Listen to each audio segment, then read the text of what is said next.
Heading to the next wedding fair or expo?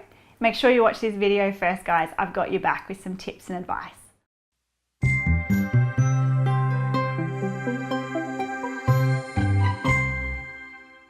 Hi guys, Kylie from Just Love Photography. In this video, I wanted to talk to you about wedding fairs. Likely, if you've just gotten engaged, that's the first thing you think to do is go to the next wedding fair or expo to see what they're all about. But I wanted to share some advice and tips with you so that you get the most out of it. So let's get started. So the first tips I have for you are to do with before you actually go. So imagine a massive big convention center full of different vendors. You walk in, you start walking around, you don't really know what you're doing or where you're going. If you go to a wedding fair without a plan, that is exactly what's going to happen. You're going to get the sorest feet and you're not going to actually come up with anything. So my first tip is all about research. Check out what vendors are going to be there, social stalk them, get on their Instagram, see what they've done recently. There might be weddings there that you actually love and want to talk to them about. Do your research before you go, which means that you're going to actually know what you want to look for when you get there.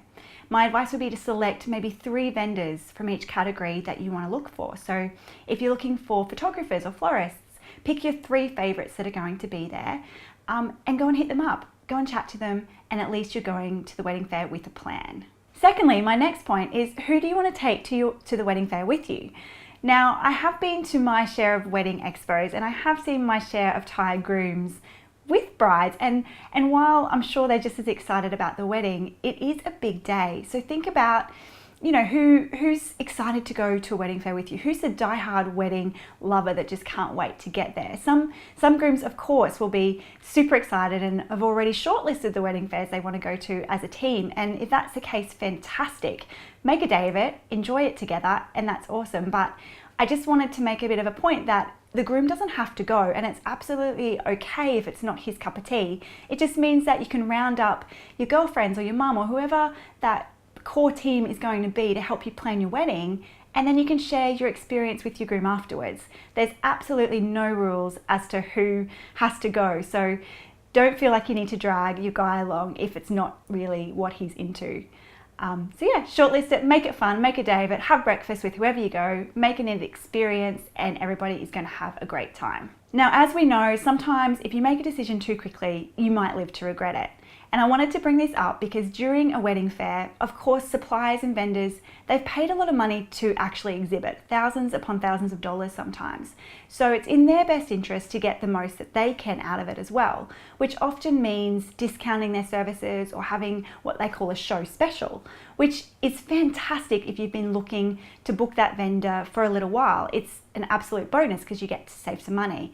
But I really wanted to just bring this up, that you're going to experience this, and to warn you against making any snap or rash decisions that you might not have made if you hadn't have seen that special, that decisions that you might actually live to regret afterwards when you reflect on the vendor and whether they're a good fit for your wedding. So just be wary as you're walking through the expo. Make sure that if there's a show special on, maybe go home, do some research first, make sure they're the right vendor for you, and contact them later that afternoon or that evening and see if that special still applies. But just don't make a decision because you think it's going to run out of time. I think the worst thing after a wedding fair would be getting home and forgetting what you even saw. So my next point of advice is to actually take as many photos as you can. As you're walking around, anything that inspires you or that you love, snap it with your iPhone. Vendors don't mind. Chat with them, you know, ask permission if you feel you have to, but honestly, everybody will be taking photos. Get in on the hashtag, they'll love that. But more than anything, catalog your experience and the things that you love so that you can look through what you saw when you get home so you don't forget it. So going to a wedding fair, you're going to obviously meet a lot of different vendors. If you do feel that one is a good fit for you, I really encourage you to get onto their social media and get to know them personally. Follow them for a little while before you book them. So still get in touch, of course, but follow them on Instagram and Facebook. See the weddings that they're doing, see any weddings that they've done at the wedding venue that you're thinking of. Actually follow them and social media stalk them. That's exactly what social media is for. Put some effort into following up afterwards with them. I also wanted to just encourage you, if you go to a wedding fair and you don't find any vendors that you think are a good fit, that's okay. Not all vendors go to wedding fairs. Personally, I've only been to a handful myself. So if you get home and you haven't found somebody that's the right fit, don't be discouraged.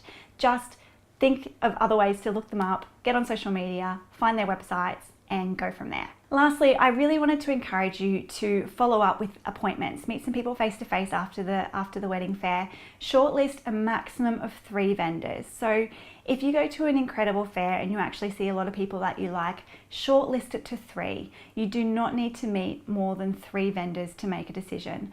Often I've seen and met with brides before where I've been like the 15th photographer that they've seen, and I don't think they can then remember the 5th photographer. So I think it's really important to find your top 3, meet with them in person, and book them from there. So there you have it, guys. There's some before, during, and after tips so you get the most out of the wedding fairs that you might attend. As always, guys, if you have any tips or advice, please comment below. I'd love to hear about your experience, and hit the subscribe button. I'd love to be a part of this time of your life, this journey with you, and we can make it as fun as possible together. Until next time, I'll see you in the next video. Bye.